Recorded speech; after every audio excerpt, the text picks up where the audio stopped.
So, week 2 in our series, Who Are You? Last week we started off by looking at the parable of the Good Samaritan, which is found in Luke chapter 10. We asked the simple yet powerful, meaningful question of, Who are you? We looked at the three or four, if you want to count the fourth, different characters in that parable. We've got the Levite, the priest, the Good Samaritan, even the man beaten. We ask the question, are you the Levite or the priest who puts their time, their status, their schedule above the people in need, the hurting people? We looked at how the priest disobeyed his life commitment to obey the Levitical law that says he should not touch anything that is dead or dying. And we correlated that to how sometimes we make excuses for the things we know we should be doing.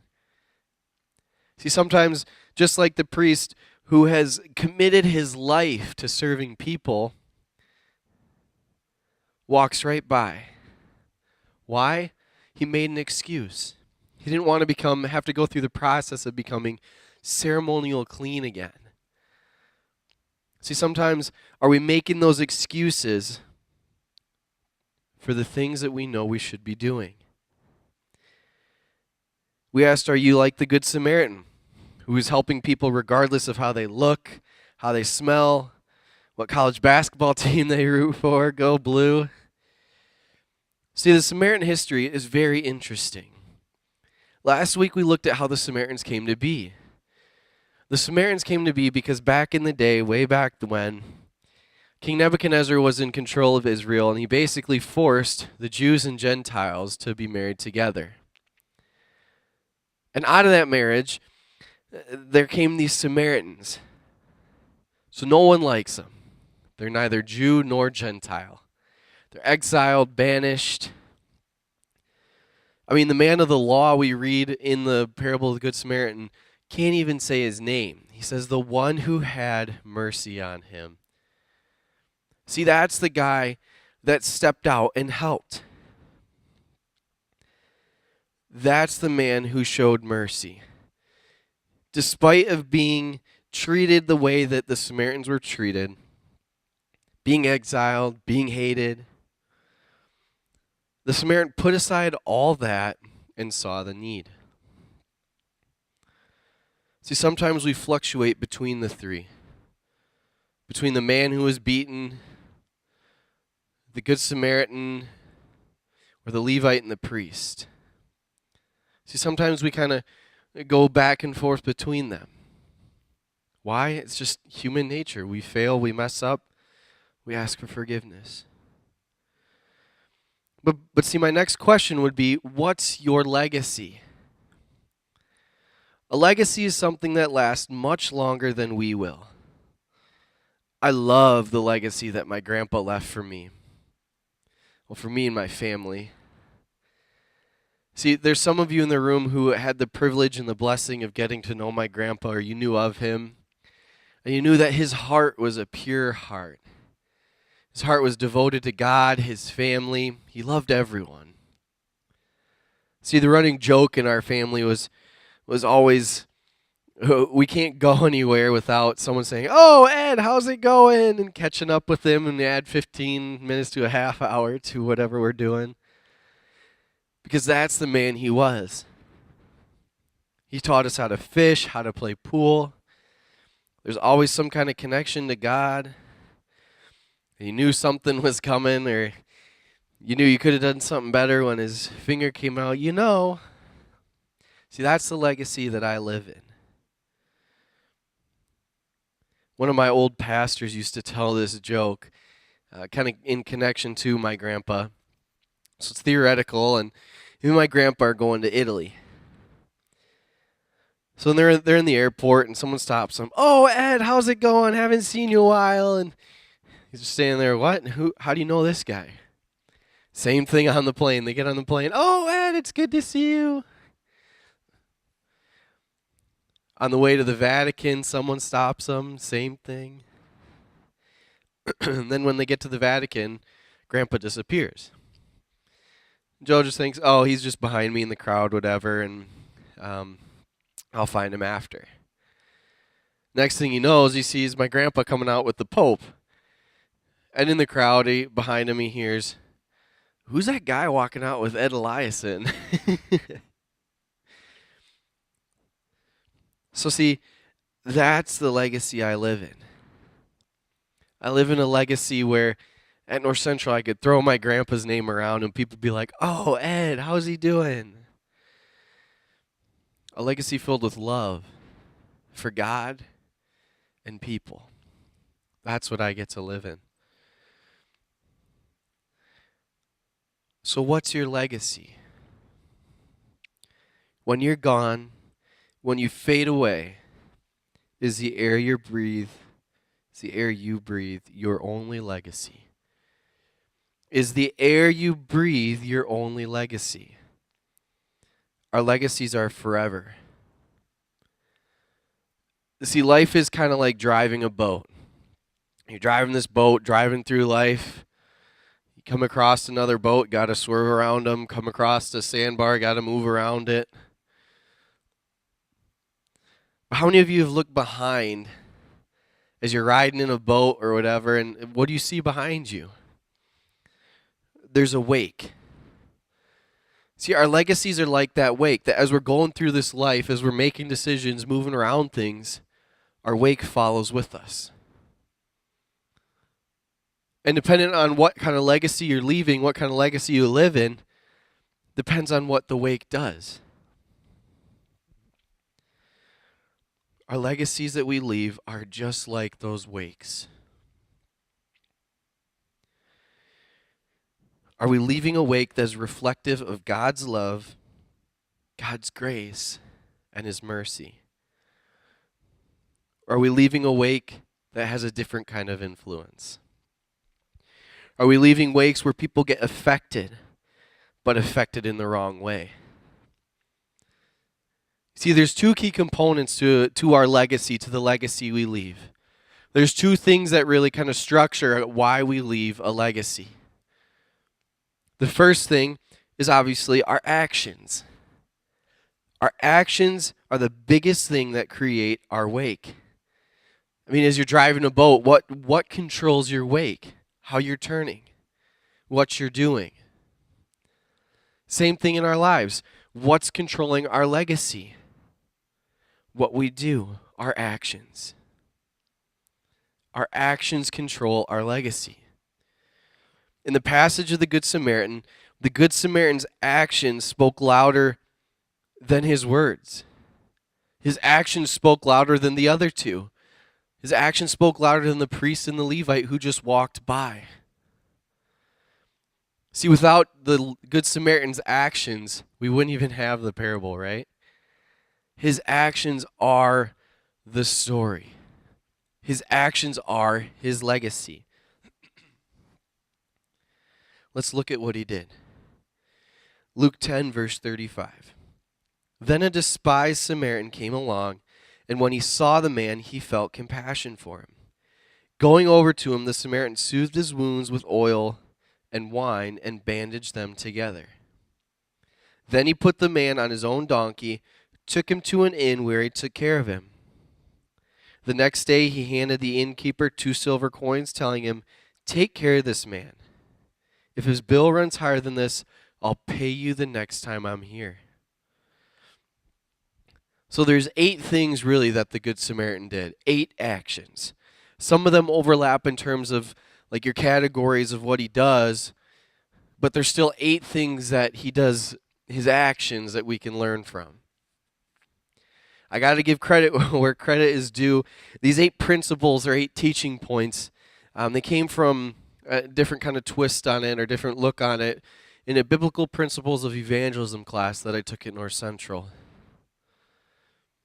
And Dr. Watson, who is a teacher, kind of used this as a tool for us to think of, okay, how are we reaching the lost? You talk about a radio voice, man. You could listen to that man's voice for days. But let's look at what the Good Samaritan does. Number 1, he came to where he was. He saw him and walked over to him, which is found in verse 33. See, I can kind of picture what's going on. See, he sees him and walks to him. He walks to the man. He stepped out of his comfort zone, out of his norm to help the man. What are we doing in our everyday lives where we're stepping out? Where we're looking to help other people who have fallen and not just walking by? Where are we looking for those times where we see the helping hand and we step out? We're not like the priest and the Levite who just see the man probably reaching his hand out saying help and just walk by. Where are we finding those times where we can come to them, come to where they are, step to them? Where are we looking for those times in our lives? See, the Good Samaritan stepping out like that is the first thing that starts his wake, that starts his legacy. The second thing he does, just found in verse 33, he had compassion on him. The Good Samaritan didn't just feel sorry for the man. I mean, we know that the priest and the Levite were both men that had served the church. Obviously, the priest was like a pastor. The Levite could have been like a church worker. So I'm sure that they felt sorry. I mean, who wouldn't feel sorry for a man that's laying there? But the key is that the Good Samaritan didn't just feel sorry for him. The Good Samaritan had this Greek, the word compassion, the root of it is I feel sorry for you and I'm going to do something about it. See, the Good Samaritan decided, I'm going to do something about it. He saw the man. He said, I feel sorry for you and I'm going to do something about it. Whereas, like I said, the priest and the Levite, well, yeah, sure, they probably felt sorry. But they didn't do anything. Where are we allowing this Greek compassion, the true meaning of compassion, the godly compassion flow freely in our lives? Are we allowing that agape love of the Father to fuel our compassion? That agape love that we sang about last week, that we sing about quite a bit, that leaves the 99 to come after the one. That's the kind of compassion we need. That's the kind of love we need to have. If we're not, then according to 1 John chapter 4, verse 8 starts with, but anyone who does not love does not know God, because God is love. God showed how much he loved us by sending his one and only Son into the world, so that we might have eternal life through him. Are we allowing that agape love to flow through us? Are we allowing that love that looks past the circumstances, that sees the need, that feels sorry, but then does something about it? Are we allowing that love in our hearts to fuel us, to fuel our actions? That fueling, that love that the Good Samaritan had for the man. Are we allowing that to fuel us?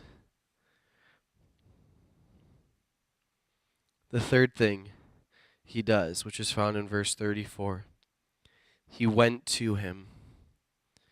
He touched him. It's about personal involvement. See, it's not enough that he just steps towards the man and says, I see you, I'm going to help. He touches him. Studies show the immense power of human touch. I mean, how many of you or your spouse, your love language is touch? I'll admit it, that's me. But there's immense power behind that. I mean, what's the first thing the doctors do when your baby's born? After they do all the procedural stuff, wipe it off, cut the umbilical cord, that kind of stuff, what do they do next?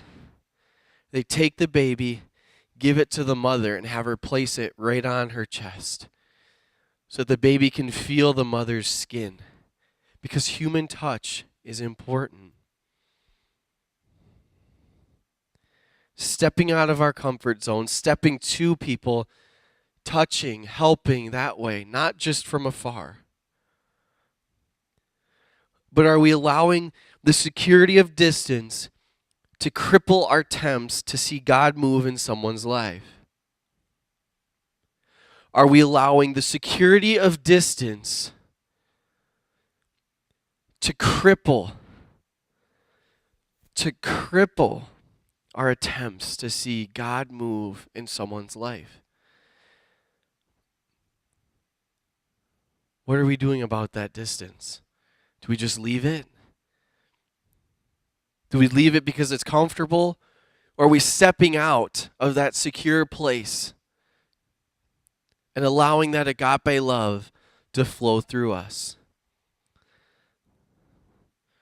The fourth thing the Good Samaritan did was he bandaged up his wounds. This is found in verse 34. We're going to use an acronym. We need to work. W, willing to give time, energy, and resources. O, organization. Get them to somewhere that can help them, that can get them the help they need. R, risk being hurt, risk being disappointed. And possibly, no, not possibly, the most important one is K, know your source. See, those last two are probably some of the most difficult, but the most important ones. Risk being hurt, risk being used. Because a lot of times when you step out like that, it is a risk. It is. Sometimes you're putting money at risk. You're stepping out, helping people. But if we don't risk, then what are we doing? We're staying in that safety net, in that security. We're allowing that to cripple us. But you got to know your source. You got to know that you know where your source comes from. We'll talk about this a little bit later, but the Good Samaritan probably knew his source. He's a Jew and a Gentile, but I mean, we'll look later, he's got oil in his bag. You don't just typically carry around that expensive oil for no reason. I mean, this path is leading to Jerusalem, so he's probably either on his way or coming back from Jerusalem. He knew his source, and he risked it. We'll talk about the fact of the oil being poured in a little bit. You got to risk being hurt, risk being disappointed, but most importantly, you got to know your source. See, the Good Samaritan did. The Good Samaritan left awake because he knew his source. The fifth thing he did, found in verse 34, he poured in the oil and wine. Now, Scripture doesn't say he just kind of took a cloth and dabbed it on him, found his wounds, and kind of helped him that way. No, I love what I think it's the NIV that says he poured in. We cannot put a price on a human head. We cannot put a price on the human head. See, this wine that he used is, I've got to make sure that I get it correct. It's an antiseptic, right? Yeah. It's an antiseptic. He pours in the wine to clean out his wounds. But then he takes this oil that was probably from the balm of Gilead, which back then is top-notch oil. To get your hands on that, you got to give up a lot. So he pours in this oil that is very expensive, probably very dear to his heart. Why? Because he wasn't putting a price on that man's head. He saw the need, knew what needed to be done, and did it. He left a wake that says, I don't care how much it's going to cost me.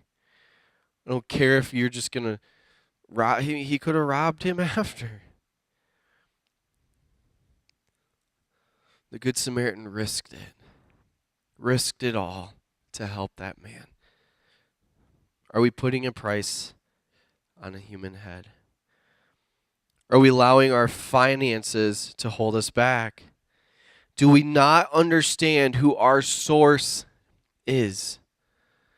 I mean, a lot of the things that we've been blessed with in our lives are just simply that.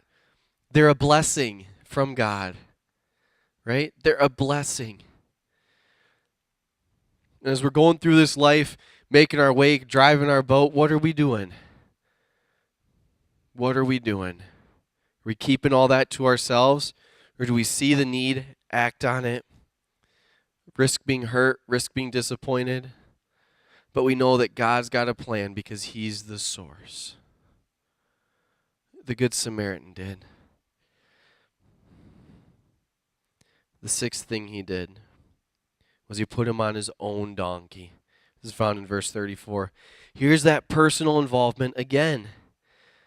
It's not just enough to pay for some things and let them go. Sometimes it takes more. Sometimes it takes taking them to church, helping them out that way, helping them to see your source. But we can't go through this life, we can't go through helping people where we just kind of give it and then walk away. It's personal involvement. It takes more than just giving. It takes taking them with you. We'll look at that as the last one. It takes more than just giving. Than just be willing to say, I'm going to risk it for you. But that's all you get. That's not what the Good Samaritan did, and that's not what we're supposed to do. The seventh thing he did is found in verse 34. He brought him to an inn. See, are we taking them to a place to take care of them? A shelter, a church, a discipleship class, a connection group? Or are we just giving them the money and running? See, here's that personal involvement that I was just talking about. Are we just giving them the money and running? Are we giving it to them, helping them up, leading them somewhere else where they can get more help? Do we know our source? We're bringing them to that source that we have deep inside of us. See, we talked about this last week where we can't just say, I don't have anything to give. I don't have the resources, the money, whatever. And to those that think that, you know what I'd say? You've got the most important thing you can give. Your source. What's in your heart. See, we always have the opportunity to share the love of God the Father. We always have the opportunity to, but it takes more than just sharing the love and walking away. Are we giving them money and then running? What are we doing? The eighth thing that the Good Samaritan did was found in verse 35. He took care of him. Take them to church. Sit with them. Pray with them. Help them understand what's being taught. And then be accountable for doing 1, 2, and 3, those first 3 things. Are we sitting with them? Are we praying with them? Are we helping them understand where our source is coming from? Are we helping them understand that love, that agape love, that compassion that fuels us? Are we helping them understand so that they don't just become this, once we raise them up, what are they going to do? Are we going to raise them up as a disciple like Jesus has told us to do and send them out so that they can go help someone in need? That's what we're called to do. Are we helping the people we help? The people we come in contact with? Are we helping them find our source? Are we helping them find our source?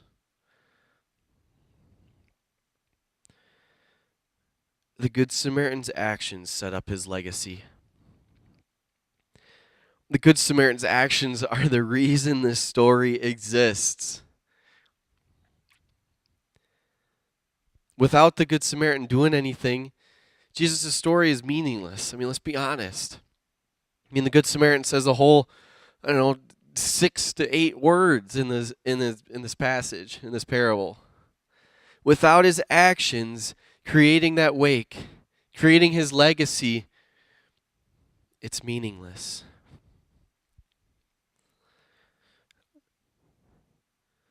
Are our actions like the Good Samaritan?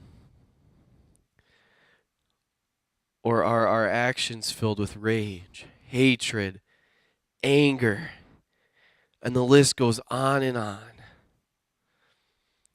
See, our actions cause an effect, just like driving the boat. You turn left, your wake moves with you. Sorry, that's right. You turn right, your wake moves with you right. You turn left, moves with you left. You speed up, you slow down. Our actions determine our legacy, the cause and effect. See, the people around us are affected. Sometimes they copy us because we're Christians. People look up to us. I mean, haven't you heard, oh, you're a Christian, but you're doing this? That's because your wake is not reflecting one of love, mercy, Christlihood. Our actions define our legacy. People look up to us. Not just kids. I mean, kids sure do look up to us. My my mom and my dad, they foster children, and I was there when this happened, and the little girl that they were fostering was probably about 2 or so, and how many of you parents with a lot of kids, sometimes you get busy and you forget, oh, they're at soccer practice, oops, or they're at basketball practice, I got to go get them. So that's what's going on, and my mom's watching the little girl, and she realizes, oh, I got to go pick up my daughter from school. Soccer practice is done. She doesn't say that. She says, oh, shoot. And what's Rosie doing? Shoot.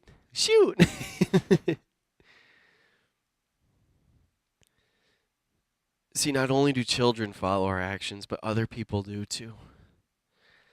Other people see us as Christians, see our lives, and say, if they're Christians and they do it, that means I can do it. What's your wake doing? What is your wake doing? Is it causing those around you to act like you act in a certain way that's not godly? Or your actions leaving a legacy like what I get to live in? Like what the Good Samaritan left? What ripples are you causing? And are you causing them for Christ? See, our actions define our legacy. Are your actions helping or hurting your legacy? The second and final component that contributes to our legacy is our heart. Our hearts are crucial to leaving a solid legacy. Luke 6:45 says this, a good person produces good things from the treasury of a good heart. And an evil person produces evil things from the treasury of an evil heart. What you say flows from what is in your heart. Out of our heart, our mouth speaks. What we take in is what we spit out. But see, not only does that play into our legacy, but if we don't do it with a clear, conscious heart, we're just kind of going through the motions. If we're doing all these 8 steps, if we're just going through it just to do it, I mean, people can see your heart. They can tell if you're in with it or not. And is our legacy going to be one where, yeah, maybe we're doing the actions, but if our heart isn't there, then what are we going to create? We're basically a robot. We're going to create other robots. Let's say you just got to do these good things, but it doesn't matter if your heart is there. What kind of legacy does that leave? Our hearts are crucial to our legacy. Having a solid heart, or a heart that reflects after Christ's own, is crucial. What are we taking in? We're diving into His Word, into His truths, so our legacy can have a positive impact on those around us. What's in our hearts leads to our actions. Our actions and our heart determine our legacy. Wherever your treasure is, there the desires of your heart will be also. That's found in Matthew 6:21. What treasures are you holding on to? What things are you doing that ultimately come out as your actions? What are you taking in that leads to your actions? And what are you leaving behind? What kind of wake are you leaving behind? Is the air you breathe the only thing that will get left behind? Or will you leave behind a positive legacy? A legacy that is honoring to God the Father. A legacy that causes the enemy to shake. A legacy that your children, your grandchildren get to live in, to where when they get up in the morning, the enemy knows it. Because that's the kind of spirit that God wants us to leave. That's the obedience Christ wants us to follow in, is setting up these things, doing these things, so our children's children will feel the ripple effect. What kind of legacy do you leave? Are you going to leave? Are you going to leave one that, like my family and myself, get to live in? Where my grandpa left this incredible legacy. One that when people say, yeah, I knew your grandpa, it warms my heart and just about brings me to tears. Because that's the kind of legacy I want to leave. A legacy that is following after God's own heart, with a love for Him and a love for His people. What kind of legacy are you going to leave? Is the air you breathe the only thing that will get left behind? Or are you going to leave a legacy that would be honoring to God the Father? Could I have everyone go ahead and bow your heads and close your eyes as the worship team comes up? Hello everyone, we'd like to say thank you for watching the message at River Valley today. I know that it's been a blessing to your life. And for those of you who may have made a personal decision to surrender your life to Jesus Christ, we've got some materials we would like to give you. We've got a 5-day devotional prepared just for you. So you could contact us at the church office or email us at info@rvcshawano.com and let us know what God's doing in your life. We look forward to seeing you at future services. God bless you and have a great week.